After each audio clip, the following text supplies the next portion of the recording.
Hello everyone. So in the last class, we had finished the whole resonance and different conditions for the resonance, what all is required, how to compare the resonating structures and their stabilities. Now today, we'll be talking about hyperconjugation. So hyperconjugation is again one of the electronic effects which is very important and affect the reactivity of a particular molecule. So if you're talking about organic compound, the reaction goes in which direction, why reaction takes place in a certain direction, depends on all these electronic effects. So this hyperconjugation is also one of the very important effects. Now, this hyperconjugation is also called as sigma pi resonance. So this is another name for hyperconjugation, or we also call it as no bond resonance. So both the names are for hyperconjugation, and this effect is applicable only on alkenes, carbocations and free radicals. So we do not talk about any other thing apart from these three, and it is not at all applicable on carboanions. Why it is not applicable on carboanions, why it is applicable on alkenes, carbocations and free radicals, that we'll see when we will understand exactly how this hyperconjugation or no bond resonance or sigma pi resonance takes place. Okay, before that we will talk about a term called as hyperconjugable hydrogens or alpha hydrogens. These are the hydrogens which majorly participate in this no bond resonance. So these are the hydrogens which basically do that resonance what we are talking about, no bond resonance or hyperconjugation or sigma and sigma pi resonance. So the hydrogens which are involved in doing this kind of resonance is called as hyperconjugable hydrogens. Okay, there is another name for these hydrogens, and that is alpha hydrogens. Now, alpha hydrogen is a common name. We have already studied what is primary hydrogen, secondary hydrogen, tertiary hydrogen. So there are two important terms. One is alpha carbon and another is alpha hydrogen. So let me just explain you what is alpha carbon, and then I'll talk about what is alpha hydrogen. So alpha carbon is not a very specific term to hyperconjugation. This is a general term which we will be using throughout in our whole organic. Alpha carbon is the carbon which is directly attached to a functional group, which is attached to a functional group or attached to carbon double bond carbon, carbon triple bond carbon, carbocation, carboanion, any carbon which is directly attached, any sp3 carbon, any sp3 carbon which is directly attached to a functional group, carbon double bond carbon, carbon triple bond carbon, or carbon with a positive charge, that is carbocation, or carbon with a negative charge, that is carboanion, is called as alpha carbon. For example, if I say I have CH3, CH2, CH2 plus, so this is my carbocation, this carbon is my carbocation, and this carbon which is immediately attached to it will be called as alpha carbon. Exactly same way, if I say CH3, CH double bond CH, CH3. So this is my carbon double bond carbon, and the directly attached carbons to it will be called as alpha carbon. So this is your alpha carbon and this is your alpha carbon. Exactly same way, if I have CH3, CH2, OH, this is OH is my functional group, and the carbon attached to it will be called as alpha carbon. Exactly same way, if I write CH3, single bond CH2, CH2 radical. So this is my radical, and directly attached carbon to it will be called as alpha carbon. So carbon which is directly sp3 carbon which is directly attached to functional group, carbon radicals, carbocations, carboanions, carbon double bond carbon, carbon triple bond carbon, these are called as alpha carbons, and the hydrogens attached on them, hydrogens attached on them are called as alpha hydrogens. Okay, so here if somebody asks me how many alpha hydrogens are there in this compound, there is one alpha carbon, and on that one alpha carbon there are two hydrogens present, so I will say two alpha hydrogens are present. Exactly same way here, if somebody asks me in this compound how many alpha hydrogens we have two alpha carbons, each carbon containing three hydrogens, so total 6 alpha hydrogens. Here if you talk about this compound, again here is what? 2 alpha hydrogens. You talk about this, what is it? 2 alpha hydrogens. So this is the definition of alpha hydrogens. And in case of alkenes, in case of carbocations, in case of carbon radicals, number of alpha hydrogens are nothing else but the conjugable, hyperconjugable hydrogens. So here The alpha hydrogens are called as hyperconjugable hydrogens, which will participate in the hyperconjugation. But this hyperconjugable hydrogen is the term only for alkenes, for carbocations, for carbon radicals. It's not for carbanions, it's not for the carbons with the functional group and so on.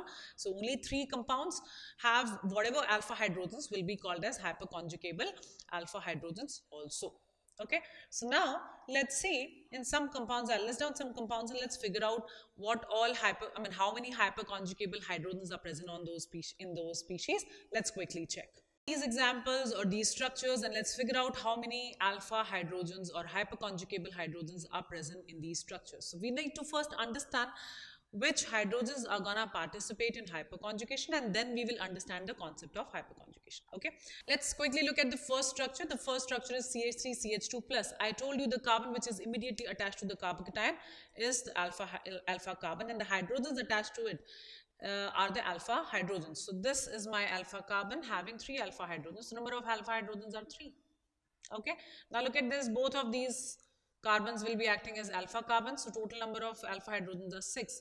Here 3 carbons are alpha carbons, each carbon containing 3 hydrogens, so 9 alpha hydrogens. Now this is Et3C plus. What is EtCH3CH2? C plus. So basically thrice your CH2CH3 is present. Okay, this is 1 alpha carbon, this is another alpha carbon, this is third alpha carbon, and there are 6 alpha hydrogens are present. Exactly same way here. This is my carbocation, so immediately attached carbon is this, this, and this. So these 3 alpha carbons and 3 alpha hydrogens. Exactly here. This is my carbocation, so this carbon is gonna be my alpha carbon. This carbon is gonna be my alpha carbon. So 2 alpha carbons and 2 hydrogens at each, so 4. Okay.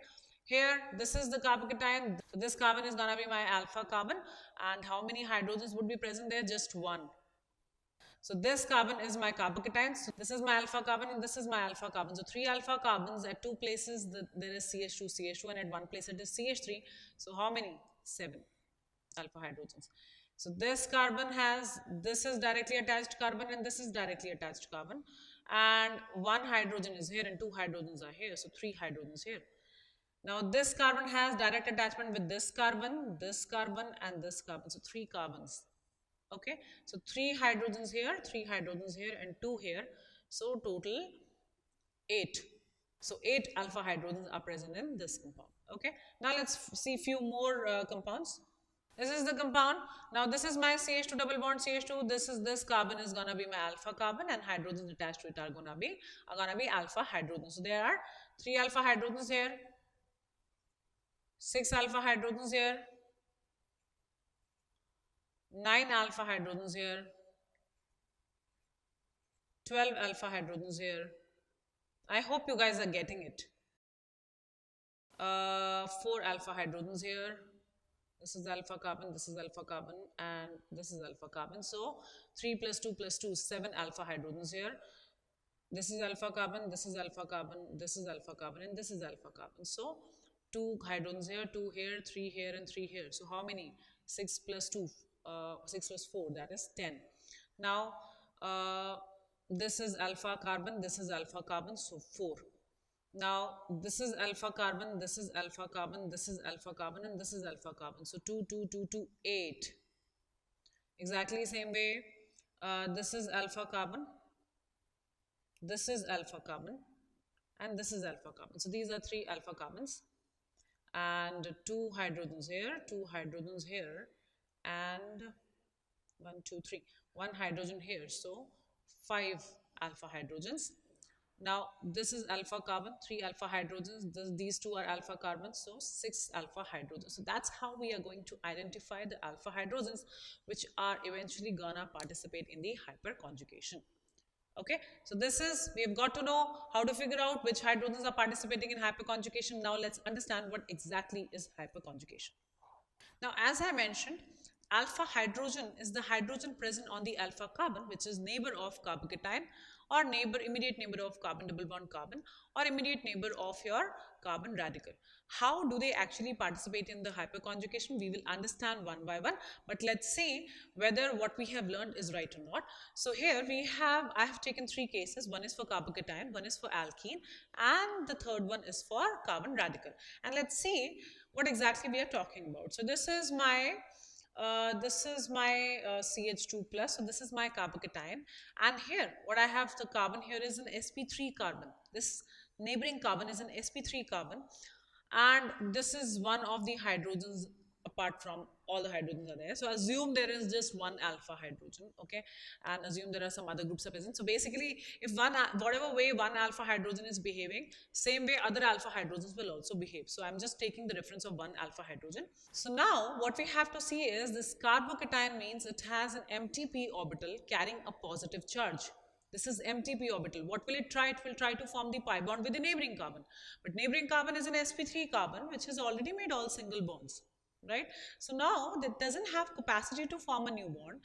To create the capacity to form a new bond, it will break one of its sigma bonds, which is sp3 hybridized bond. It will break that sigma bond with hydrogen. And we know that there is an electronegativity difference between carbon and hydrogen. So when the bond will break, it will break heterolytically. The hydrogen will come out as H plus and carbon will gain the negative charge. Now that negative charge, it will be like this. See, this is my carbon with the empty p orbital. Now this carbon has taken out the hydrogen, basically broken the bond with the hydrogen. Hydrogen is out as H plus, and now it will have electron density in the p orbital. So earlier it was hybridized as sp3 orbital. Now what will happen? It will change its hybridization. It will become sp2, and the pair of electron now will be in the p orbital, which will be parallel to the empty p orbital of the neighboring carbon. So the hybridization will change from sp3 to sp2, and the p orbital will be carrying the lone pair, or you can say the pair of electron which it has got from heterolytical bond breakage. And this carbon will have a negative charge. This was anyways having positive charge. These will do the overlap and will form a pi bond. So what we can see over here is what happened. A sigma bond broke and a new pi bond formed, and that is the reason why this kind of resonance or this kind of overlap is called as sigma pi orbital overlap, or this is called as a no bond resonance. Why no bond? Because here the bond is completely breaking, and the bond which is breaking is a sigma bond. Earlier in resonance we had seen only pi bonds break and the whole electron delocalization is happening through the pi bonds. But here sigma bond is breaking and hydrogen is coming out of the system. It is coming out. It is basically breaking down. It's now out of the compound, right? So that's exactly as your hyperconjugation means. So your hydrogen will come out as H plus, and the carbon will form a double bond with the neighboring carbon, balancing its positive charge, right? One carbon will be negative, another will be positive. One will be fully filled p orbital, another will be empty p orbital, and they will overlap and will form a new pi bond. So new pi bond is forming by breaking the existing sigma bond. So that is why this is called as sigma pi overlap, okay? So, or sigma pi resonance. So this is exactly how it is happening in the case of carbocation. Exactly similar thing happens in case of double bonds and triple bonds also. I will not show you the molecular orbital diagram over there, but I'll show you exactly what's going to happen. So here the bond shift will happen. This is my sp3 carbon and its hydrogens. sp3 carbon, this is your alpha carbon, and this alpha hydrogens will be participating in the hyperconjugation. So this is my alpha hydrogen. How will it be participating? There is a CH2 over here which will pull the electron density from the double bond. One will get negative charge and this carbon will get a positive charge in the intermediate state. So let me just write it over here. So this will be something like this. Though we are not allowed to write it this way, because as I mentioned in the resonance also, that we cannot write it this way because this is a very highly unstable state. But this is intermediate, so I'm just mentioning that how this intermediate would be. So this is CH2 negative, CH with an empty p orbital, and then there is a neighboring alpha carbon having alpha hydrogen. So what this neighboring p orbital will do, the empty p orbital will force this alpha carbon to form a pi bond, and in the process of forming the pi bond, this will break its existing sigma bond. If it will break its existing sigma bond, it will get the structure like this, minus here, or you can say let me just make it a little more neat. So here it has a fully filled p orbital, and the neighboring carbon has empty p orbital. So these will overlap, and this will remain as CH2 minus. So there will be CH2 minus here, H plus out of the system, and double bond form between the alpha carbon, which was alpha carbon earlier, and the another carbon. So this is hyperconjugation, where your pi bond is breaking heterolytically, giving you an intermediate species with a positive charge, and that positively charged species is empty p orbital, which is forcing the alpha carbon to form a pi bond, and to form a new pi bond, alpha carbon is breaking its sigma bond with hydrogen, setting the hydrogen free as H plus, will get a negative charge, and this positive and negative carbon will form a pi bond. This is your hyperconjugation. And this will not happen with only one hydrogen, any alpha hydrogen. So if I have 3 alpha hydrogens, all the 3 alpha hydrogens will do this one by one. That also we will understand in depth. I'm just telling you a slight idea about the hyperconjugation right now. Then I'll go case by case, that how it happens in alkenes and how it happens in carbocations and how it happens in carbon radicals. So then we will see it in detail.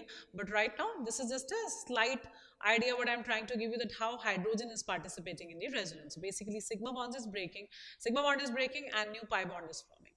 Okay, now exactly similar thing is happening in this carbon radical. This carbon radical has half filled p orbital. It is forcing this neighboring carbon to break its sigma bond with hydrogen, and it will get, when this bond will break, it will break homolytically. So hydrogen will come out as H radical, and there will be one radical in the p orbital of this carbon. Hybridization would definitely change, and these two will overlap and will form a pi bond. So hydrogen will be out as H radical, and carbon will form a pi bond.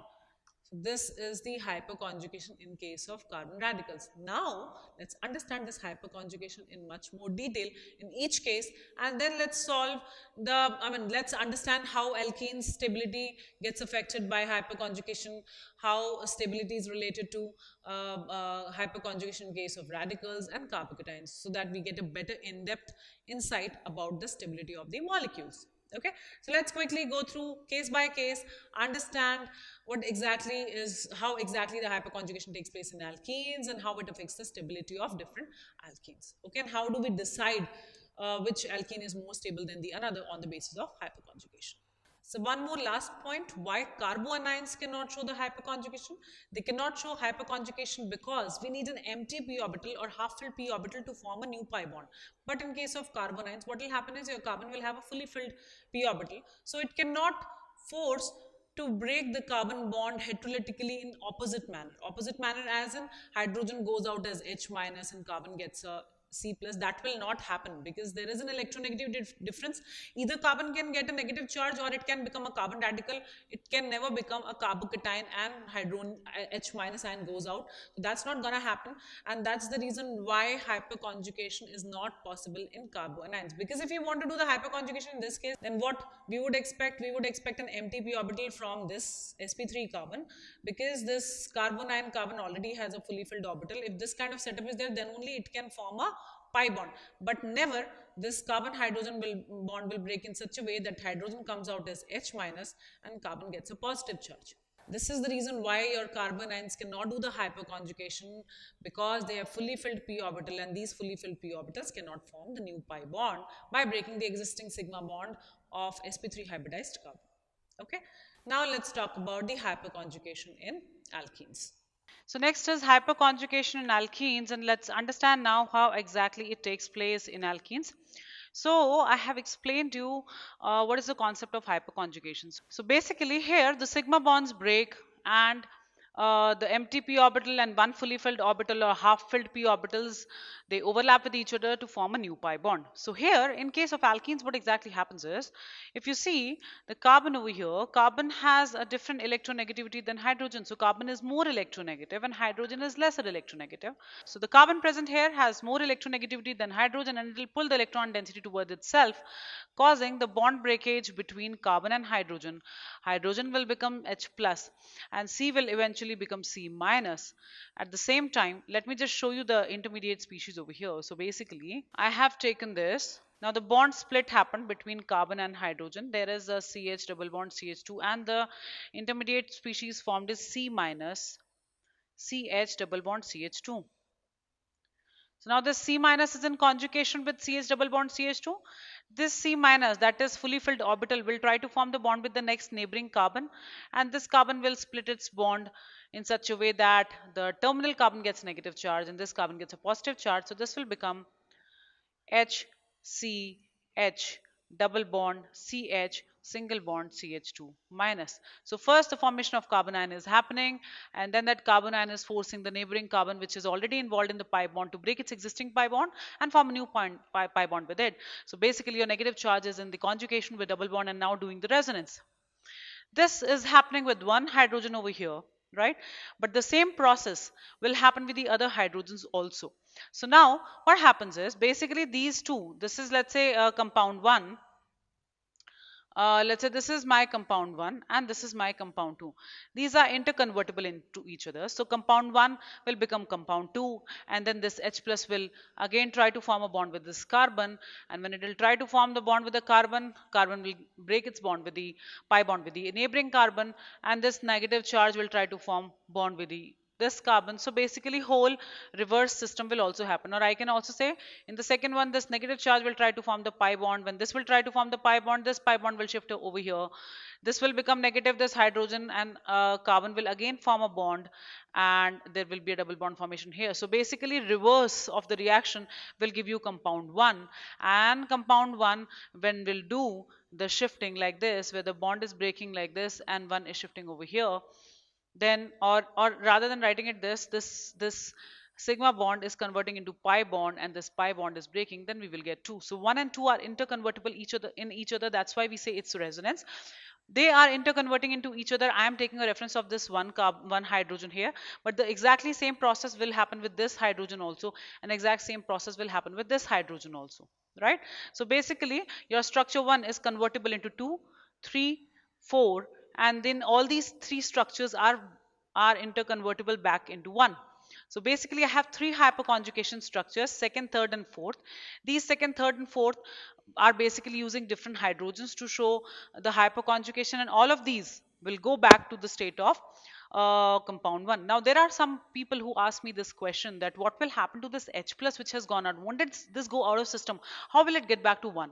So understand, when the hyperconjugation is happening, in case of hyperconjugation, the process of this interconversion is pretty fast. It happens like in a minute's time, almost like in lakhs of times or crores of times this interconversion happens. So H plus doesn't get even a chance to go out of that electron cloud. It will just detach and attach, detach and attach. Pi bond will form and break, form and break. So this is very quick. So it's not like hydrogen is coming out as H plus and will just go out and roam around. That will not happen. Instead, it will detach and then immediately it will attach back to convert from one form to another. Okay, this whole interconversion takes energy. This energy is higher than what energy is required in resonance, because here the sigma bond is breaking, whereas in the resonance pi bonds are breaking. So because the sigma bond requires more energy to break, that is the reason why this hyperconjugation requires more energy. That is the reason why hyperconjugation provides lesser stability as compared to the resonance. Because in resonance, the energy requirements are lesser, stability will be more. Here, the energy requirement is more, hence the stability will be lesser. So, hyperconjugation is less effective electronic effect as compared to resonance, whereas resonance is much more effective because lesser energy transaction is required, because the bond split is easier. That's the pi bond with which we are dealing, and requires lesser amount of energy and hence brings more stability in the molecule. Okay, so if somebody asks me which will be more efficient, hyperconjugation or resonance, and if I have to compare both, resonance is more efficient and will have more impact on the molecule as compared to hyperconjugation. Now we will relate the hyperconjugation with the stability of alkenes also. Now let's understand this thing. More the alpha number of hydrogens you have in alkene, more number of times it can form the hyperconjugation structures, and more spend of energy will happen. More spending of energy will happen, more stability will come in the molecule, right? So more number of alpha hydrogens are present there, more conjugation can happen, hyperconjugation can happen, and more stable will be your molecule. So your stability is directly proportional to the number of alpha hydrogens are present in your alkene. Alpha hydrogens are more, stability will be more. alpha hydrogens are lesser, stability will be lesser. So look at this example. You have CH2 double bond CH2. Is there any alpha carbon present around? No, there is no alpha carbon. So number of hyperconjugating hydrogens are 0. So that means it cannot do hyperconjugation at all. So alpha hydrogens are 0 over here. Look at this. This is my alpha carbon. That means 3 alpha hydrogens. Alpha hydrogens are 3. Look at this. 6 alpha hydrogens. Look at this. 1, 2, 3. Alpha hydrogens are 9. Look at this. 1, 2, 3, 4. Alpha hydrogens are 12. More the number of alpha hydrogens are, more stable your alkene would be. So here your fifth compound is more stable than fourth one, then third one, then second one, and then first one. That's how you find out the stability of alkene. Next, look at this compound. We have a double bond here. What are the alpha carbons? First of all, this is alpha carbon and this is alpha carbon. So how many alpha hydrogens? 4 alpha hydrogens. 4 alpha hydrogens. Look at this. 1 alpha carbon here, 1 here, and 1 here. So 3 plus 2 plus 2, 7 alpha hydrogens. Look at this. 1 alpha carbon here, 1 alpha carbon here, 1 alpha carbon here, 1 alpha carbon here. So 3 plus 3 plus 2 plus 2. 10 alpha hydrogens. So which one will have maximum stability? This is maximum stable, then this one, and then this one, right? So I hope you would be able to relate the stability order of alkenes with respect to the hyperconjugation, or we can explain the stability of alkenes using the hyperconjugation effect. Now look at the next compound. What we have next is we have butene. Then here we have butene, and then here we have isobutene. We have to compare their stability. Look at the alpha hydrogens. So here I have 2 alpha hydrogens. Okay. Look at the next one. I have 3 here and 3 here. So basically 6 alpha hydrogens. And let's talk about this. This is also 6 alpha hydrogens. So here the comparison seems to be a little difficult because two molecules have same number of alpha hydrogens, and then obviously alpha hydrogens cannot be the only way of figuring out the stability order for these alkenes. So we have to look out for something else. If you talk about the stability order, I will tell you the stability order and then I'll explain you why this is the stability order. So your isobutene, this is the third one, is most stable. Then comes the second one, even though they have same number of alpha hydrogens, and then the first one. Now let's understand why your third one, that is isobutene, is more stable than your butene. So first of all, we will see the structure of butene. Hyperconjugating structures basically. So here, this is my butene. I have 2 alpha carbons. One is this one and one is this one. Right now, I'm making the hyperconjugating structures with respect to only one carbon, and other will also form the same 3 hyperconjugating structures. Okay. So if the hyperconjugation will happen, this is hydrogen 1, 2, and 3. So first hydrogen has become H plus, double bond has moved over here. I mean, how this thing has happened, let me just show you this. This bond which is the sigma bond has become pi bond. This pi bond is shifted like this. So your carbon has got a negative charge, hydrogen has got a positive charge, and a pi bond between carbon and carbon. This is one hyperconjugating structure. Exactly same way, the second hydrogen will also break. First will come back and second will break. So if second will break, same structure, only thing is second hydrogen has got H plus. Similarly, third hydrogen will get H plus. So 3 hyperconjugating structures, 1, 2, and 3 with respect to first alpha carbon. Same way, the second alpha carbon will give you 3 hyperconjugating structures, exactly same way. So basically total 6 hyperconjugating structures are what you are getting, and all of these hyperconjugating structures, if you see, are giving you the carboanion, that is C minus, which is a secondary carbanion. Look at this. This is secondary carbanion. This is also secondary carbanion. This is also secondary carboanion. Now let's see what will happen in case of isobutene. In case of isobutene, I have 2 alpha carbons. One is this one and one is this one. Again, I'm making the hyperconjugating structures with respect to only one alpha carbon. The other one will also follow in the same manner. Okay. So first this hydrogen will come out as H plus, then the second hydrogen will come out as H plus, third hydrogen will come out as H plus. The sigma bond will shift to form a pi bond, and pi bond will shift to get a carbanion. So that's how exactly your molecule will look like. So you have a carbanion forming in all the 3 structures of this carbon, or all the 3 hyperconjugating structures of the first carbon, and all the 3 hyperconjugating structures of the second carbon, second alpha carbon. So basically 6 hyperconjugating structures you will be forming, because every alpha hydrogen will participate in forming the hyperconjugating structures. Structures will look alike, structures won't be different, but 6 hyperconjugating structures will form, and all the structures will look like this. And your carbonyl which will form will be a primary carbonyl. So we have spoken about the stability of carbonyl when we started the chapter, and I told you about the carbonyls, carbocations, and also I told you this is an inductive effect, that how to find out the carbonyl stability. Less crowded your carbonyl is, or less number of carbons attached to the carbonyl, more stable will be your carbonyl. Why? Because any carbon attached or any carbon chain attached is donating group, right? And if it is attached, if more number of donating groups are attached on carbonyl, they increase the intensity, of the negative charge and makes it further more unstable. Okay, so more number of carbon chains attached to carbonyl will make it unstable, lesser number of carbon chains attached to the carbonyl will make it more stable. So basically, if you have a primary carbonyl that is more stable, then secondary, then tertiary. Tertiary is the least stable carbonyl among primary, secondary, and tertiary, because the number of carbons directly attaching to the carbonyls are increasing, and hence the density around carbonyl is also increasing, electron density, which is making it further more unstable. So here, whatever the carbonyls we are getting, all of these carbonyls are primary carbonyls.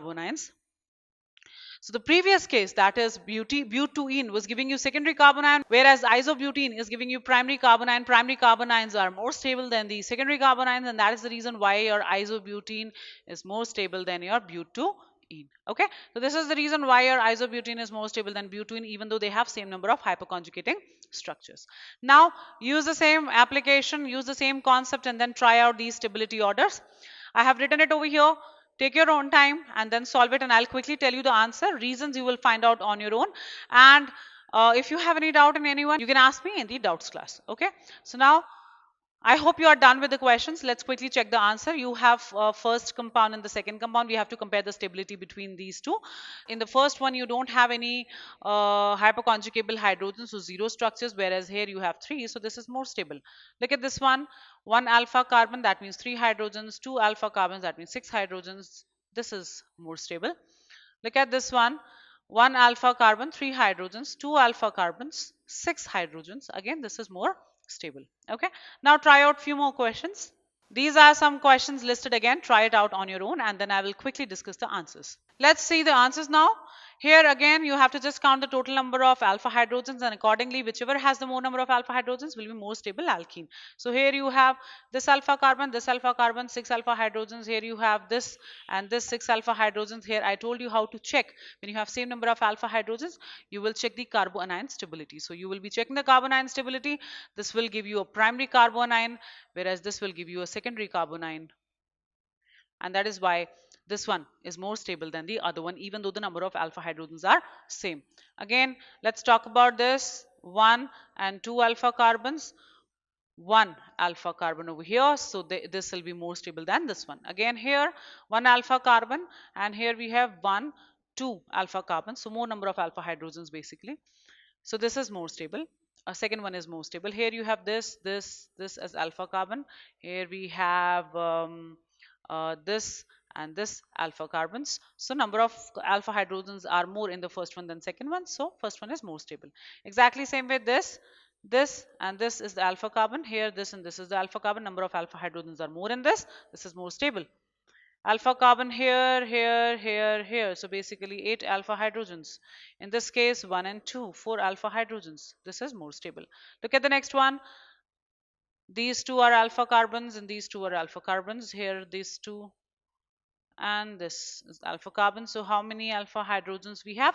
We have 2 2 2 2. So basically 8 alpha hydrogens, and here in this case again we have 8 alpha hydrogens. So you will try out for the better stability of carbonyl.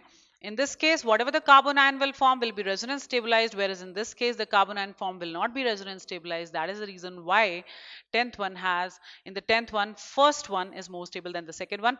Try it out on your own. Check what I'm trying to tell you, why the carbonyl is more stable in the case of first than second one. And then if you have any doubt, ask me in the doubt session.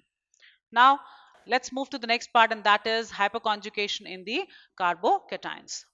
Hyperconjugation in carbocation is no different than what we have learned just now. The only thing is now we have the MTP orbital available, and that MTP orbital will forcefully try to form the pi bond with the neighboring carbon. In that process of forming the pi bond, my existing carbon, sp3 carbon, will break its sigma bond, and one will be fully filled p orbital, another will be empty p orbital. They will overlap and will form a pi bond. H will come out as H will come out as H plus. Okay. So here, this is exactly what I'm trying to say. This CH2 and this carbon will try to form a pi bond by breaking the sigma bond. H will come out as H plus. So that's how your first species will look like. Exactly the same way our second hydrogen can come out. This H plus will come back and this H plus will go out. So this is H plus. This hydrogen has formed its bond back. And similarly, this hydrogen will go back and this hydrogen will come out. So basically, all the three hydrogens will participate in the hyperconjugation. All these three hydrogens are alpha hydrogens, and basically this molecule is forming three hyperconjugating structures. So again, the number of alpha hydrogens present on the alpha carbon, those are the ones which are participating in the hyperconjugation. Again, how will we decide the stability of carbocation? By the number of alpha hydrogens present. More the number of alpha hydrogens will be present, more transactions can happen. More transactions happening, more stability will come, because more energy will get spent. Okay, so more number of alpha hydrogens means more number of hyperconjugating structures. More number of hyperconjugating structures means more stable your carbocation is. So that's exactly what we have to check. So number of alpha hydrogens are increasing will increase the stability of carbocation also. For example, I have taken the molecule over here. This is my carbocation. What are alpha carbons? This is alpha carbon, this is alpha carbon, this is alpha carbon. All the three alpha carbons have 3 alpha hydrogens. So basically 9 alpha hydrogens. 9 alpha hydrogens means 9 hyperconjugating structures. Here you have 2 alpha carbons, 6 alpha hydrogens. So 6 hyperconjugating structures. Here you have only 3 alpha hydrogens. So 3 hyperconjugating structures. Here you have 0. You have 0 alpha carbons, 0 alpha hydrogens, and 0 hyperconjugating structure. As I mentioned, more the number of hyperconjugating structures are, or hyperconjugable hydrogens are, more will be the stability. So that's the reason tertiary carbocation is the most stable, then secondary, and then primary. So now we have learned the stability order of carbocation through two methods. One is through hyperconjugation, second is through inductive effect. Both the things give you the exactly same order: tertiary most stable, then secondary, then primary, and then the methyl carbocation. Look at these questions again. Next set of questions, we have a carbocation over here. This is your alpha carbon. Alpha carbon has how many hydrogens? Just one. Look at this. This is your carbocation, 3 alpha carbons, 7 alpha hydrogens. This is my carbocation. So 2 alpha carbons, one is here, one is here, and total number of alpha hydrogens are 3. Now if I have to arrange them in the stability order, second is most stable, then your third, and then your first. Right? Exactly same way.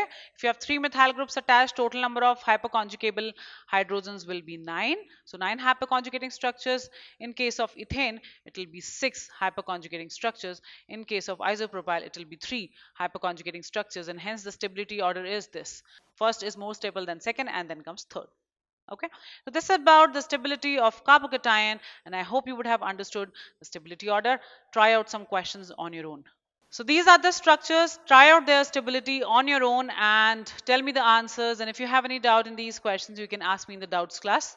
Note down these set of questions also. And this is your homework. You have to try out these questions and figure out their stability, figure out the stability of these carbocations. Okay.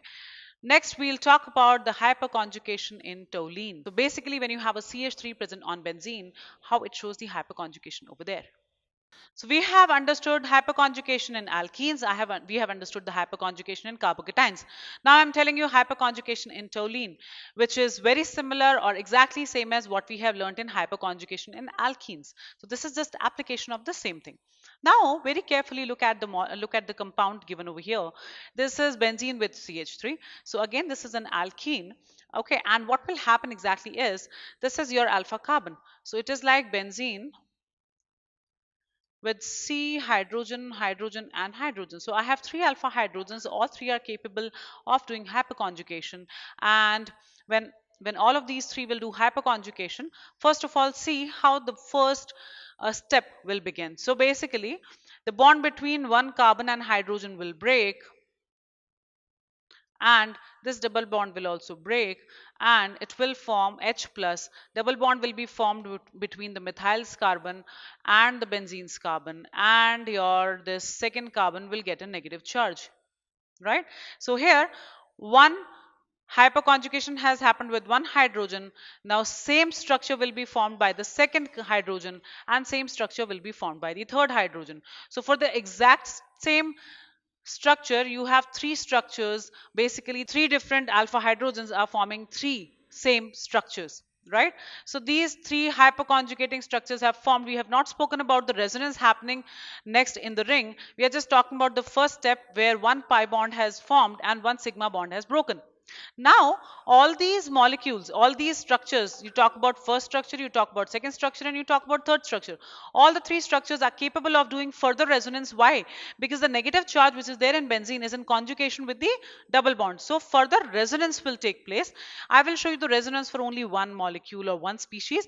Other two species will also do the resonance in the same manner. So, basically, if you look at it, here this negative charge will try to form a bond, this double bond will break and negative charge will come here on the fourth carbon. One double bond will form here, one double bond will form here. This is still happening when the hyperconjugable hydrogen is lying as H plus. So both the things are happening together. Your hyperconjugation is happening followed by resonance, and this again both of these steps are very fast, very fast. So you can't say that this H plus, because resonance is taking place further, this H plus will go out somewhere. No, the speed is very fast and H plus won't be able to go. As soon as the H plus will break, the resonance will happen, then H plus will come back. Again, the another H plus will break, resonance will happen, and then another H plus will come back. Then the third H plus will go out, resonance will happen, and then H plus will come back. So H plus will not get a chance to go out. Again, this negative charge will form a pi bond here. This pi bond will break and negative charge will come here. So on the ortho, para and ortho position, the electron density will move and there will be a double bond here. So this negative charge will again try to form a pi bond and this pi bond will break and will form the original molecule. So resonance and hyperconjugation both are happening at the same time. One hyperconjugating structure is showing the further resonance. Another hyperconjugating structure will further show resonance, and the third hyperconjugating structure will show further resonance. So the resonance and hyperconjugation both is happening together in this case of toluene. Okay, not only in case of toluene, but any alkyl chain attached on benzene will behave in exactly same manner. Now, let's talk about the hyperconjugation in free radicals, that is carbon radicals. So here also the process is exactly same. We have one unhybridized p orbital with one electron. That electron will try to form a new bond with the neighboring carbon, and the sigma bond will break in a homolytic manner. Hydrogen will come out as H radical. This carbon will get one electron in one p orbital. These two p orbitals will overlap and will form a pi bond. So this is how exactly a structure will look like. The same way how the first hydrogen has come out as H radical, exactly same way this will come back and the other hydrogen will come out. Same way this H will come back and the other hydrogen will come out. So basically three hyperconjugating structures will form. So again, the process is exactly same. Only difference is there is no charge on hydrogens. Instead, there are in the form of radical. Again, here, more the number of alpha hydrogens you have, more hyperconjugating structures you can form. More hyperconjugating structures you can form, more stable your molecule will be. So this also explains you the stability of free radicals. So more the number of alpha hydrogens, more will be the stability. That is the reason why when we have a tertiary carbon radical, it has 3 alpha carbons having 9 alpha hydrogens, hence are capable of forming 9 hyperconjugating structures. This is capable of forming 6 hyperconjugating structures. This is capable of forming 3 hyperconjugating structures, and this is capable of forming no hyperconjugating structure. And that's the reason why the first one is more stable, then second, then third, and then the last one. So basically, tertiary carbon radical is more stable than secondary, then primary, and then methyl. So here we are done with the stability order of alkenes, carbocations and carbon radicals with respect to hyperconjugation, and we have understood how to apply the hyperconjugation concept in alkenes, carbocations and carbon radicals. We have not spoken about few exceptional cases, and we have not spoken about when we have a compound how to apply all these effects resonance also, hyperconjugation also, and you talk about inductive effect. So if these are little contradicting effects with respect to each other, then which will take precedence, how to judge a molecule with respect to all these individual effects, we have not spoken about it, and we are going to talk about some exceptional cases and the implementation of resonance, inductive, and hyperconjugation in the next class together. Basically all the three, how they have been applied on a question, and how we have to judge which will take precedence over another. Okay, so that part we will cover in the next class. This is the basics of hyperconjugation. Go through it, ask me if you have any doubt, and then we will talk about further more details of application of this concept.